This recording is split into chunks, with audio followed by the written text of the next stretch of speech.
feared Korean Mafia boss took the biggest gamble of his life, hiring a black woman as his bodyguard. Every man in that room laughed. His cousin whispered it was a death wish.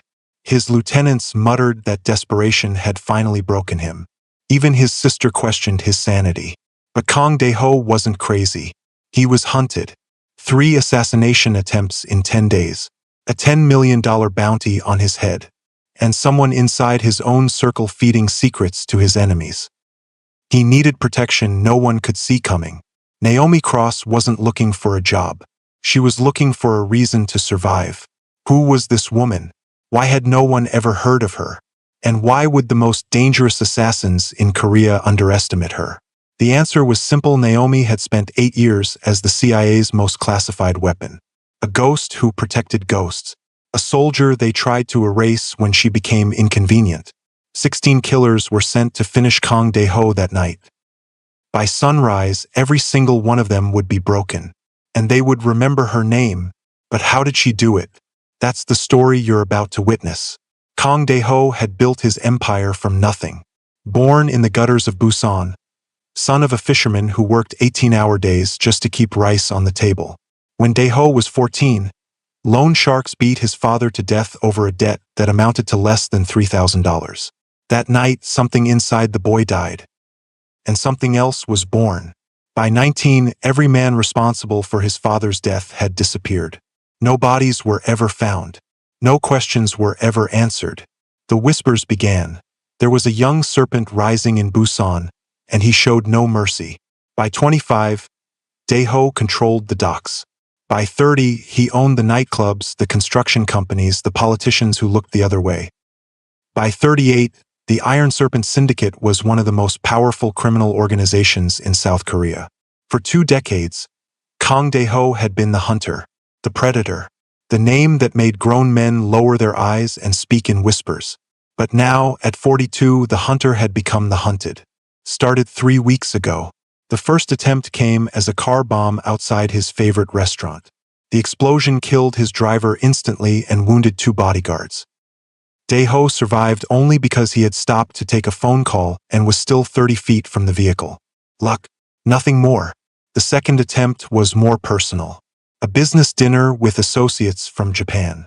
Fine wine, expensive food, pleasant conversation. His food taster, a man who had served him for 11 years, took 1 sip of Dae-ho's wine and collapsed within seconds. Foam poured from his mouth. His eyes rolled back. He was dead before the ambulance arrived. Poison. Someone had gotten close enough to touch his glass. The third attempt shattered any illusion of safety. A sniper's bullet pierced his bedroom window at 3 a.m., missing his head by less than 4 inches. The shot came from a building 600 meters away. A building that was supposed to be abandoned. A building his own security team had cleared just days before. 3 attempts. 10 days. Each one closer than the last.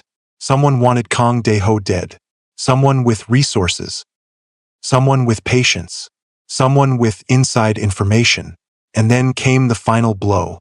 His head of security, a man named Director Yoon who had protected him for 15 years, was found dead in his office. The official cause was suicide, a single gunshot to the temple. But Dae-ho knew better. Yoon would never take his own life. He had been murdered. Silenced before he could reveal what he had discovered. In his pocket was a single piece of paper with 3 words. Trust no one. The message was clear. The enemy wasn't just outside the walls. The enemy was already inside. Within days, Dae-ho's paranoia reached fever pitch. He fired half his security team. He changed safe houses every night. He stopped eating anything that hadn't been tested 3 times. His empire, built over 20 years of blood and sweat, began to fracture under the weight of his fear.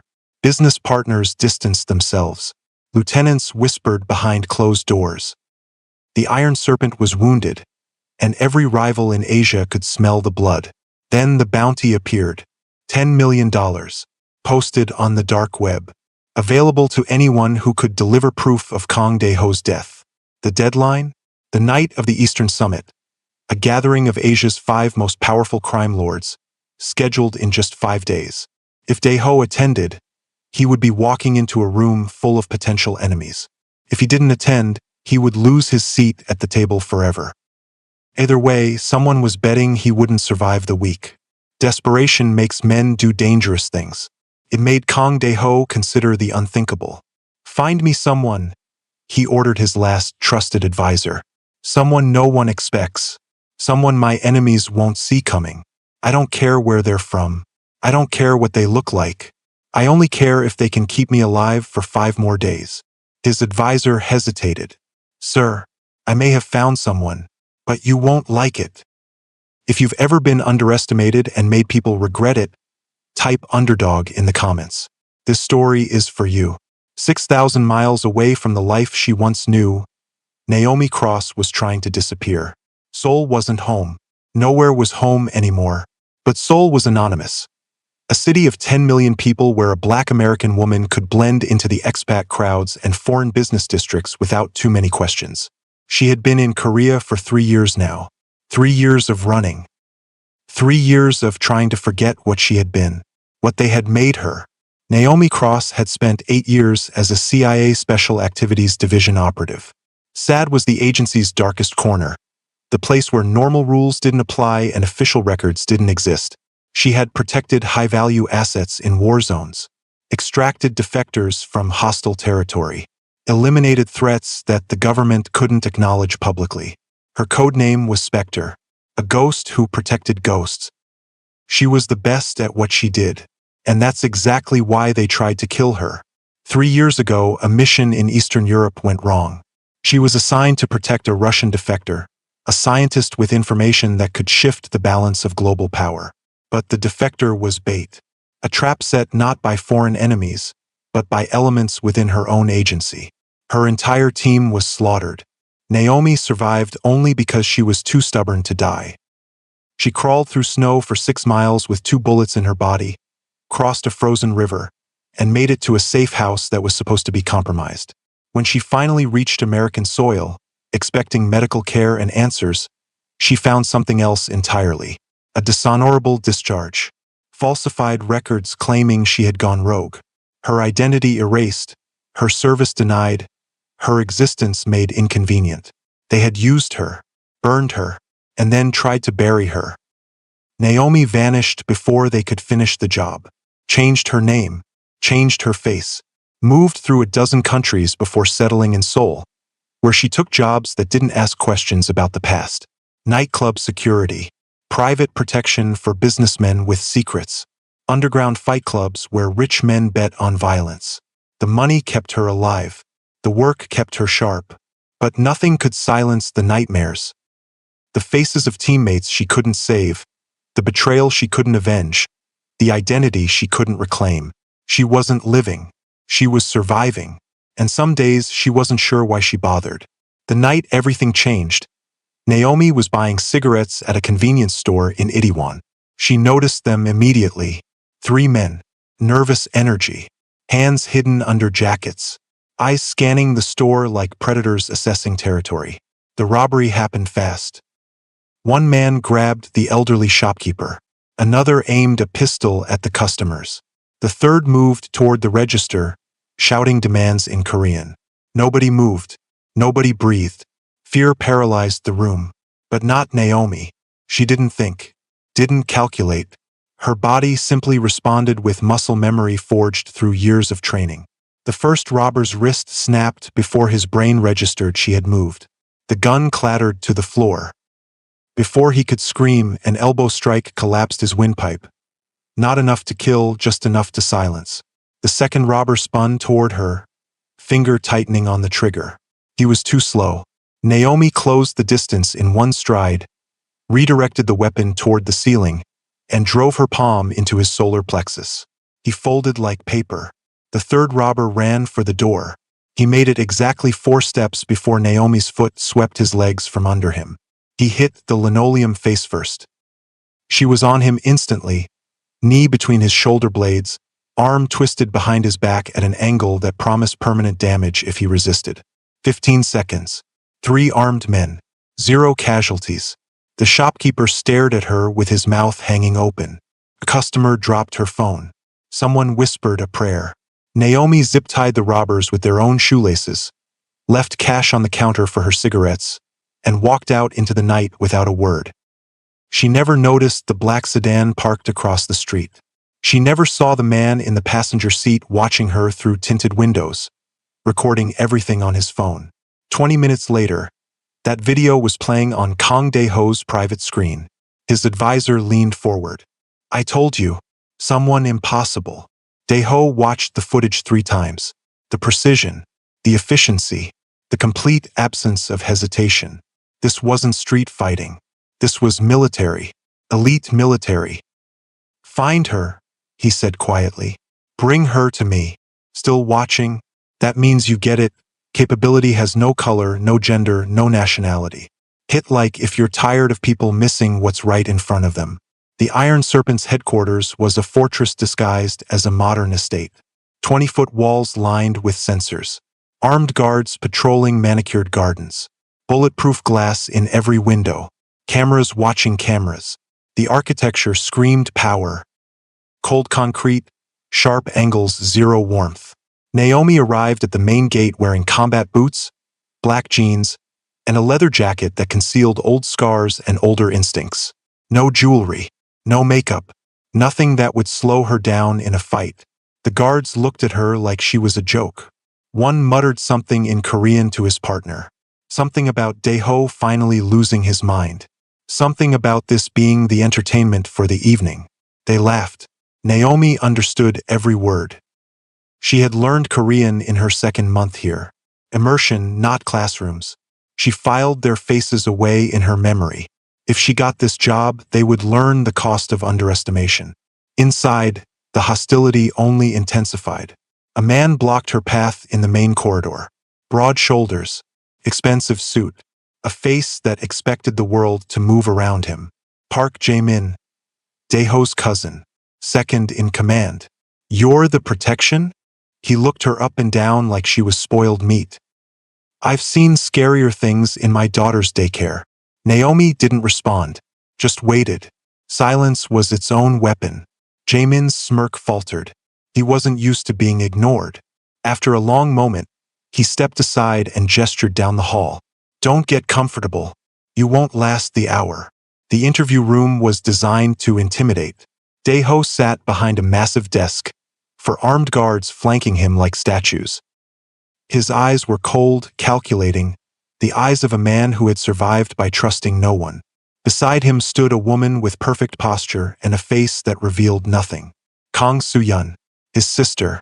The rumors said she was smarter than her brother and twice as ruthless. Dae-ho studied Naomi for a full 30 seconds before speaking. "You're American." "Yes." "Why would an American die for a Korean criminal?" Naomi's voice was flat. "I'm not here to die for you. I'm here to make sure you don't die. There's a difference." Dae-ho leaned forward. "You're a woman. My enemies are monsters. Monsters bleed the same as men. I've made plenty of both bleed. You're black.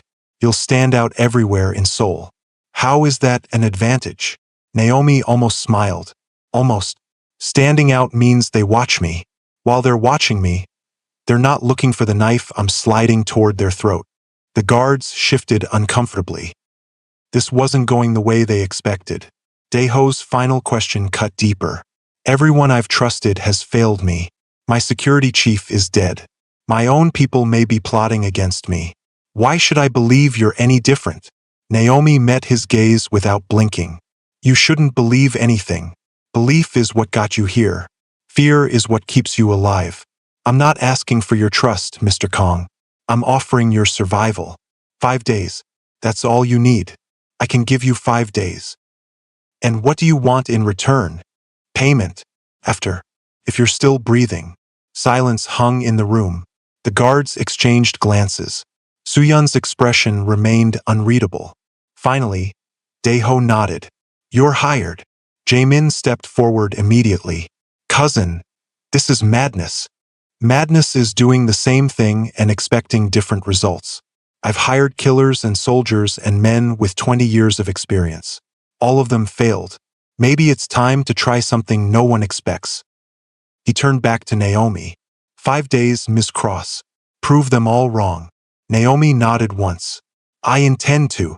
The first strategy meeting was a disaster waiting to happen. Daeho's inner circle gathered in the war room: Jaemin, Soo-yeon, Director Cho who handled operations, and 3 senior lieutenants who had survived the recent purges. Every face held suspicion. Every eye watched Naomi like she was a virus that had infiltrated the body. Jaemin struck first. So what's your grand plan? Smile the assassins to death. Naomi ignored him. She walked slowly around the room, examining sight lines, noting positions, cataloging vulnerabilities that no one else seemed to see. The window behind Mr. Kong, she said finally, has a direct sniper line from the adjacent building. Anyone sitting in that chair is a target. Daeho frowned. That building is empty. We own it. You own it. But who has the keys? Who cleans it? Who maintains it? Empty buildings have visitors. Especially when $10 million is on the table. The room went quiet. Naomi continued. 2 of your guards position their weapons for appearance, not function. It would take them 3 seconds to draw. Professional only needs 1. And your emergency exit? She pointed toward the reinforced door at the back. Is chained from the outside. A fire trap, not an escape route. She turned to face the table. Your current security is designed to look impressive. Mine will be designed to keep him alive. There's a difference. Jaemin's face reddened with anger. Director Cho shifted uncomfortably. The lieutenants exchanged uneasy glances. Only Soo-yeon remained perfectly still, watching Naomi with eyes that calculated rather than judged. After the meeting, Soo-yeon cornered her in the hallway. You've made enemies in there, she said. Powerful ones. Naomi shrugged. Enemies are just people who haven't learned to fear you yet. Is that supposed to impress me? No. It's supposed to tell you something. Soo-yeon stepped closer. My brother is desperate, not stupid. One mistake. One sign that you're not what you claim, and I'll bury you myself. Naomi didn't flinch. If I make a mistake, you won't have to bury me. I'll already be dead between your brother and whatever killed him. Something flickered in Soo-yeon's eyes. Surprise, perhaps, or recognition. Just remember, she said quietly, family protects family. You're just an employee. Naomi watched her walk away. Family betrays family too. History is full of examples. For the next 48 hours, Naomi didn't sleep. She walked every corridor of the compound, memorizing each entrance, exit, blind spot, and structural weakness. She studied the guard rotations, noted which men were diligent and which were careless. She identified 3 staff members whose behavior didn't match their roles. A gardener who watched too carefully, a cook who asked too many questions, a driver who made phone calls at odd hours. She upgraded the security systems, replaced standard window glass with ballistic-grade material, installed pressure sensors beneath key floorboards, created hidden choke points, areas that appeared vulnerable but were actually kill zones. She tested Daeho's food before every meal, swept his rooms for surveillance devices every 6 hours, positioned herself between him and every doorway, every window, every shadow that might conceal a threat. On the second night, Daeho found her reviewing security footage at 3 a.m. Do you ever sleep? He asked. Sleep is for people who don't have nightmares waiting. He sat down across from her. What nightmares? Naomi paused the footage. For a long moment, she didn't answer. Then, quietly, the faces of people I couldn't save, the sound of bullets finding flesh, the silence after a mission goes wrong. Daeho studied her. You're not just running from your past. You're being chased by it. Aren't we all? He had no answer to that. Real ones know. Talk is cheap, action is everything. Comment your country flag if you ride with that energy. The attack came on day 3, a routine meeting with legitimate business associates. Men in expensive suits discussing construction contracts and shipping manifests. Naomi stood against the wall, watching everything, watching everyone. She noticed it before anyone else. The micro-expressions, the subtle shifts in body language. 3 of Daeho's own guards were too tense, their hands moving incrementally toward their weapons. She was moving before the first gun cleared its holster. A letter opener from the conference table flew across the room and embedded itself in the first trader's wrist. He screamed, dropping his weapon. The second trader fired wildly as Naomi closed the distance. She slipped beneath the shot, drove her palm into his throat, and swept his legs in one fluid motion. He hit the ground hard, gasping for air that wouldn't come. The third trader tried to aim at Dae-ho. Naomi grabbed his arm, twisted, and felt the shoulder dislocate with a satisfying pop. She finished with an elbow strike to his temple that dropped him instantly. 8 seconds. 3 attackers. 0 fatalities. The business associates sat frozen, drinks halfway to their lips, eyes wide with shock. They had just witnessed something that belonged in movies, not boardrooms. Dae-ho straightened his tie calmly. Meeting adjourned. We'll reschedule for next quarter. After the executives fled, Jae-min approached the unconscious traders with his gun drawn. We should execute them. Send a message. Dead men tell no tales, Naomi replied, zip-tying their wrists. Living men tell secrets. They'll tell us who sent them. And if they refuse to talk? Naomi's eyes went cold. Everyone talks eventually. I was trained to make sure of it. For the first time, Jae-min looked at her with something other than contempt. It might have been fear. The interrogation lasted 4 hours. Naomi didn't enjoy it, but she was efficient. The traitors eventually broke, revealing fragments of a larger conspiracy. Multiple organizations working together. A coordinated attack planned for the night before the summit. And most disturbing of all, the orders came from inside the Iron Serpent. Someone close to Dae-ho had orchestrated everything. Someone he trusted. They're more afraid of that person than they are of you, Naomi reported. That tells us something. What does it tell us? That whoever betrayed you commands a level of fear that rivals your own. Power, resources, access, someone very close. Maybe the closest. Dae-ho's face went pale. Family. Naomi nodded slowly. Most likely. The net was closing. The enemy was inside the walls. And they had only 2 days left before the storm arrived. Day 4. 1 day before the deadline, Naomi was conducting her routine security sweep of the East Wing when she noticed something wrong. A wall that should have been solid based on the building's blueprints. A room that didn't exist on any floor plan. She pressed her palm against the wall, feeling for irregularities. Found them. A hidden seam. A pressure point disguised as decorative molding. The wall slid open to reveal a room that shouldn't exist. Inside was a surveillance hub more sophisticated than anything in Dae-ho's official security center.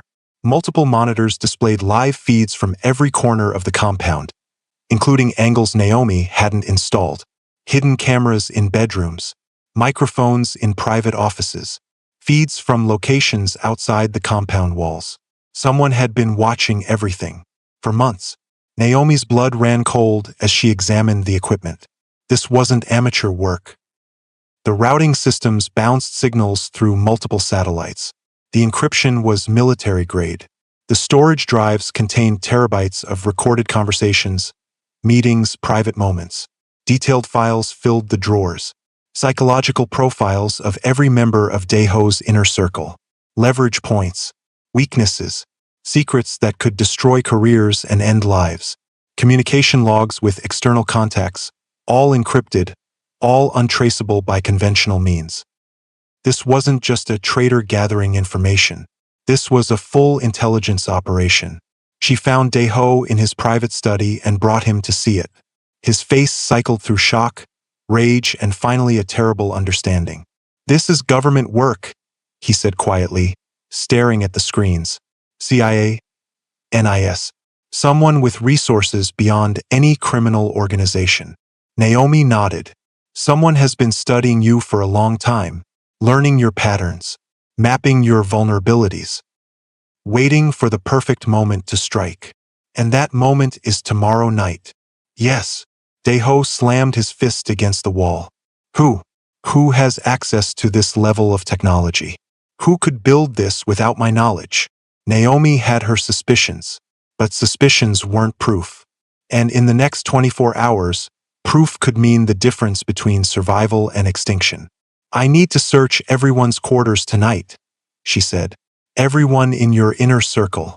No exceptions. Daeho hesitated. These were people he had known for years. Family. Trusted advisors. Searching their private spaces was an accusation in itself.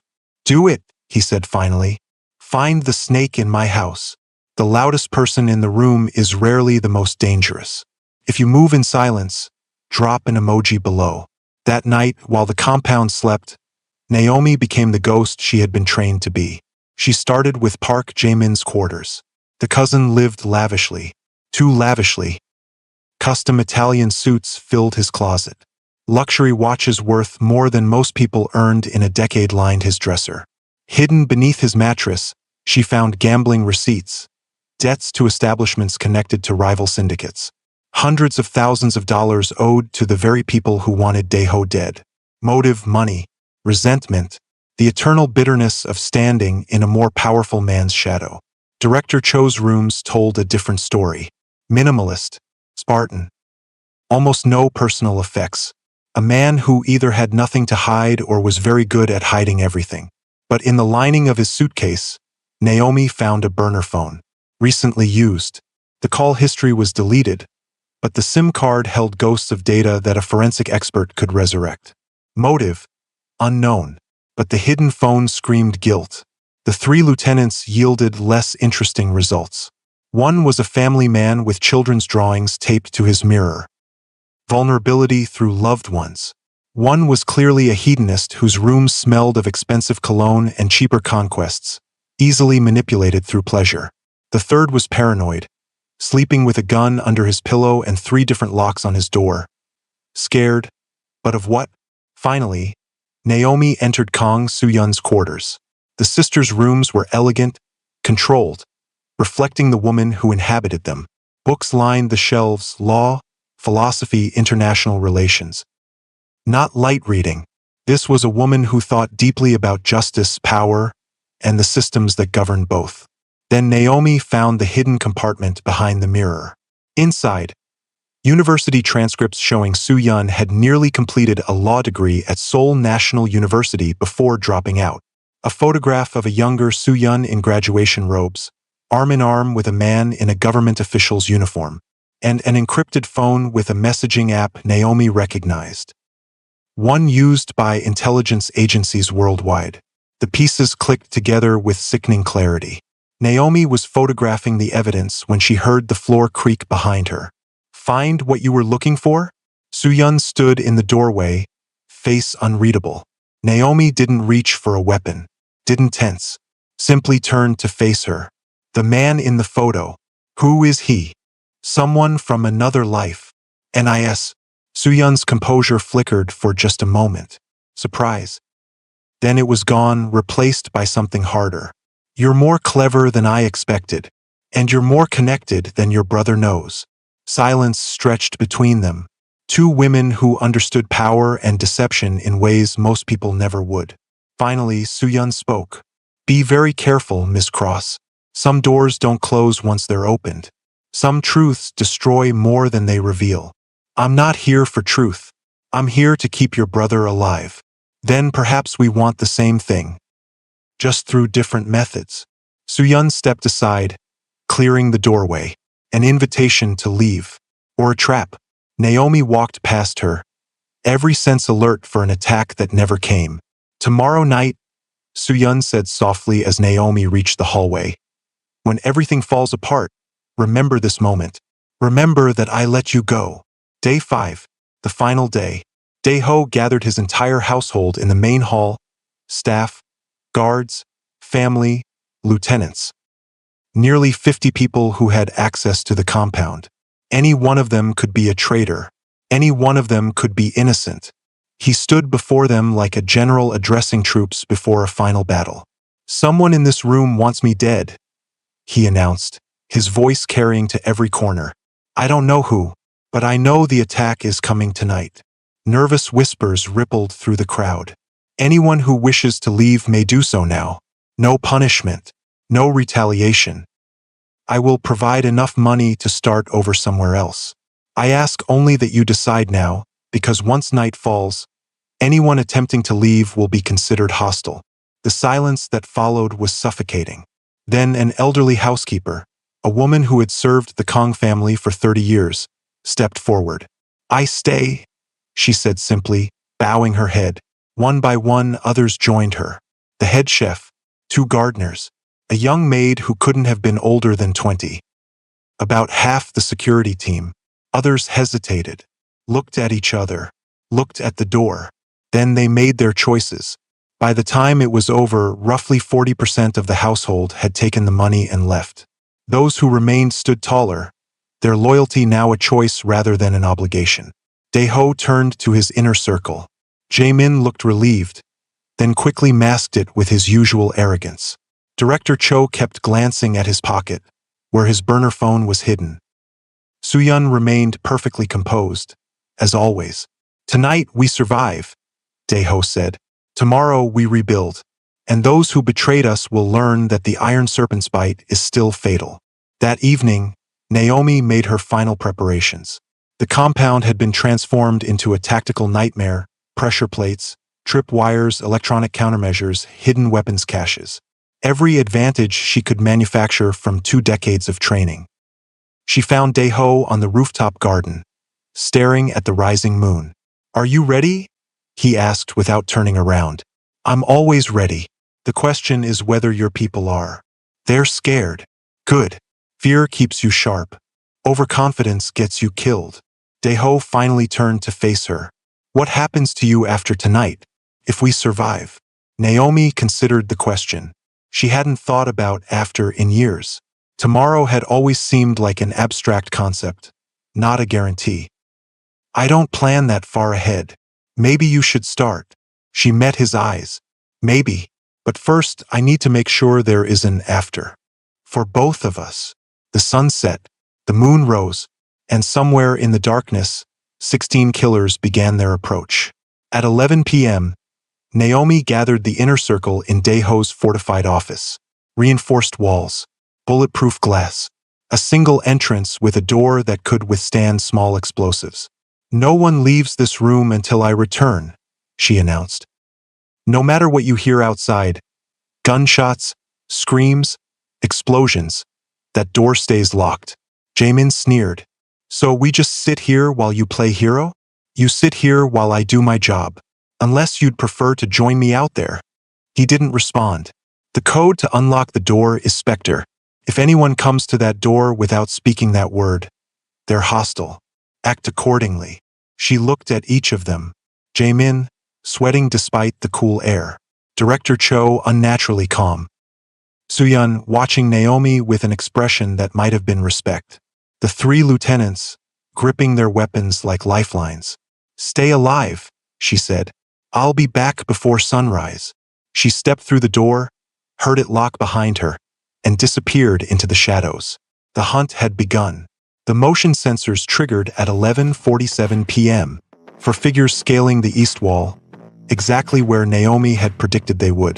They were good, professional, using handholds that minimized noise and thermal signatures that had been reduced by specialized gear. They weren't good enough. The first 3 hit the electrified mesh hidden beneath the ivy. 50,000 volts surged through their bodies, non-lethal but completely incapacitating.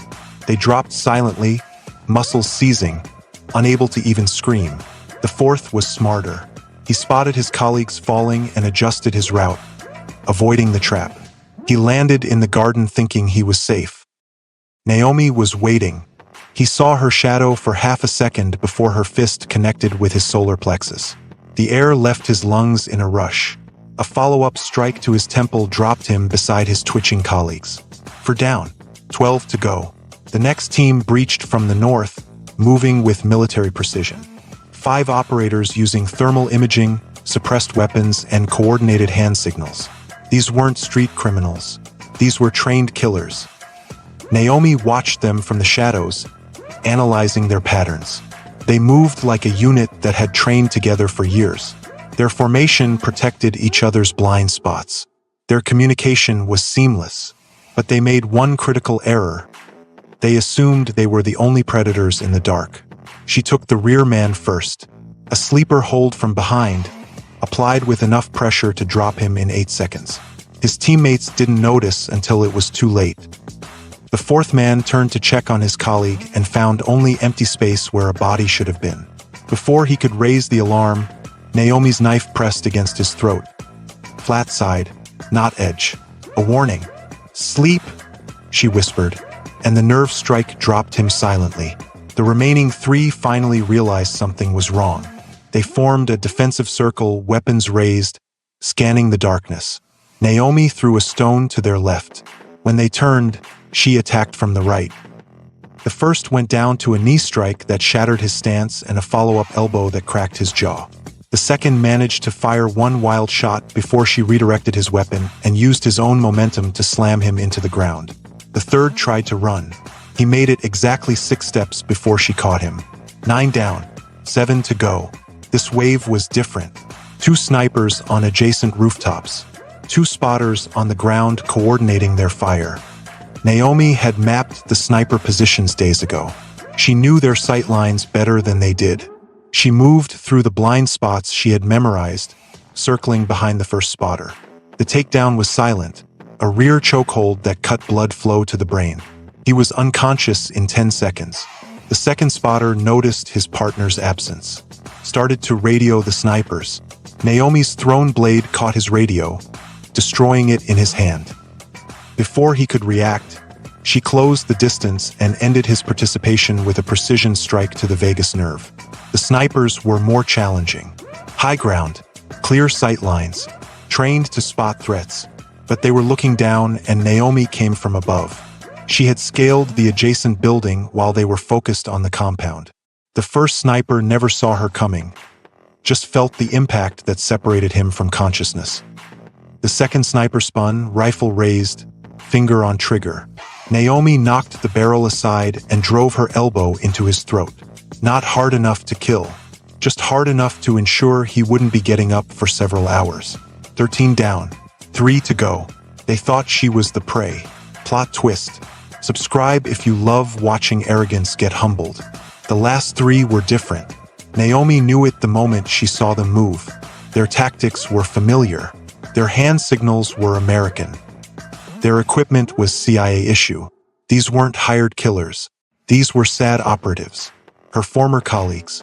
The agency had sent its best to clean up loose ends. Naomi watched them from the shadows, heart pounding for the first time tonight. These 3 knew every technique she knew. They had trained at the same facilities, learned from the same instructors. Fighting them would mean fighting herself. But she had one advantage: 3 years of fighting to survive outside the system. 3 years of learning tricks that no training program taught. 3 years of rage looking for a target. She engaged the first operative in the East Corridor.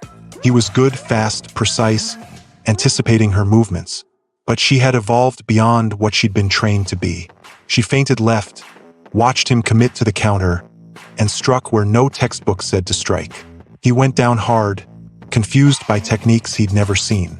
The second operative found her in the courtyard. They fought in near silence, a brutal dance of blocks and strikes that would have been beautiful if it wasn't so deadly. He landed a blow to her ribs. She tasted blood. But pain was just information, and she had learned to process information faster than most people could feel it.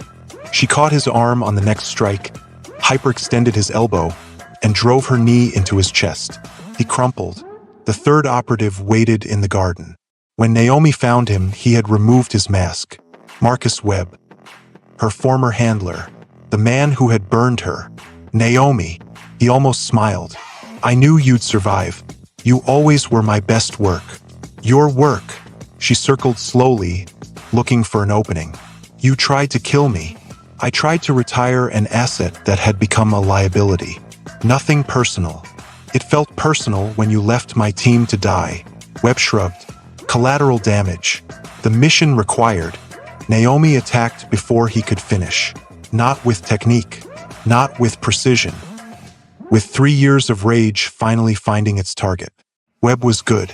Maybe the best she'd ever faced. He blocked her strikes, countered her advances, exploited her emotional state. But emotion wasn't just weakness. It was fuel. She took hits that should have slowed her down and kept coming. She absorbed punishment that would have dropped anyone else and kept fighting. And when Webb finally made a mistake, a single moment of overconfidence, she made him pay for every nightmare she'd had since Eastern Europe. The final strike dropped him to the ground, conscious but broken. 16 down, Naomi breathed, standing over his body. Mission complete. She returned to the office as dawn painted the sky pink. The door opened to chaos. Jae-min had his gun pointed at Soo-yeon. Director Cho lay unconscious on the floor. The lieutenants pressed themselves against the walls, unsure whose side to take. "She's the traitor," Jae-min screamed. "I found communications on Cho's phone. She's been feeding information to the government for years." Soo-yeon stood perfectly calm despite the weapon aimed at her face. "Put the gun down, cousin. You sold out your own brother. I was protecting him." For the first time, Soo-yeon's composure cracked. "Everything I did was to protect him." Dae-ho stepped between them, face unreadable. "Explain." Soo-yeon took a breath. "I was recruited by NIS 12 years ago. They wanted information on your operations. I agreed because I saw what you were becoming, the violence, the enemies, the inevitable end. I thought I could guide you toward legitimate business before it was too late. You spied on me for over a decade. I protected you. The Americans wanted you dead years ago. I convinced my handlers that rehabilitation was possible, that you could be useful alive. And tonight," Naomi interrupted. "Who sent the assassins?" Soo-yeon pointed at the unconscious Director Cho. "He was the American asset, selling your secrets for money and a new identity. When you hired Ms. Cross, it triggered alerts in systems that monitor former SAD operatives. The CIA decided to eliminate both of you as potential threats."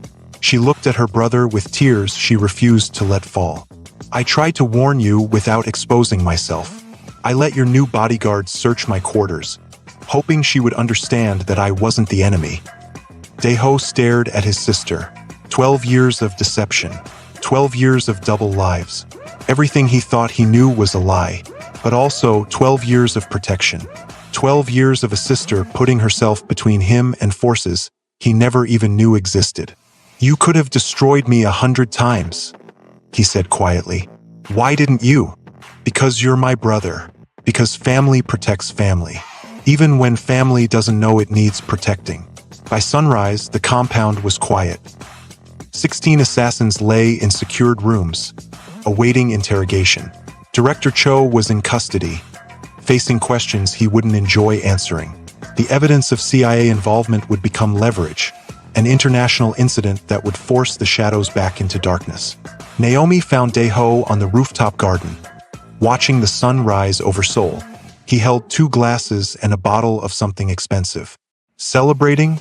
she asked. "Surviving," he poured. "There's a difference." She accepted the glass, drank. For once, didn't feel the need to watch for threats. "What happens now?" she asked. "Now I rebuild. Differently this time. My sister has negotiated terms with her handlers. My legitimate businesses continue. My other operations transform or end. In exchange, no prosecution for past sins. A complicated peace. And you trust this arrangement?" "I trust that my sister could have destroyed me 100 times and chose not to. That has to count for something." He looked at her. "What about you? What happens to Naomi Cross?" She considered the question. For 3 years, survival had been enough. But survival wasn't living. And for the first time since Eastern Europe, she felt something that might have been hope. "The people who did this," she said slowly, "the agency that burned me, they're still out there, still doing to others what they did to me." Dae-ho nodded. "I've thought about that. My resources, your skills, an interesting combination." "What are you suggesting?" "Partnership, not employment. We find the people who hurt us both. We make sure they can't hurt anyone else." Naomi looked at the city spread out below them. Millions of lives, most of them never knowing how close they came to violence every single day. Someone had to stand in the gap. Someone had to be the ghost that protected ghosts. Why not her? "Where do we start?" she asked. Daeho smiled for the first time in days. I have some ideas. The sun rose higher, burning away the darkness of the longest night. 16 killers had come to end Kong Daeho. 16 killers had failed. And the woman no one expected, the outsider, the underestimated, the dismissed, had proved them all wrong. Not with speeches, not with promises, with action. That was the only proof that mattered. You made it to the end. That tells me something about you. If you believe that true strength comes from within, not from what others see on the outside. Subscribe to this channel and drop where you're watching from in the comments. Share the story with someone who's been counted out, someone who's been underestimated. Remind them that the story isn't over. Their chapter is just beginning.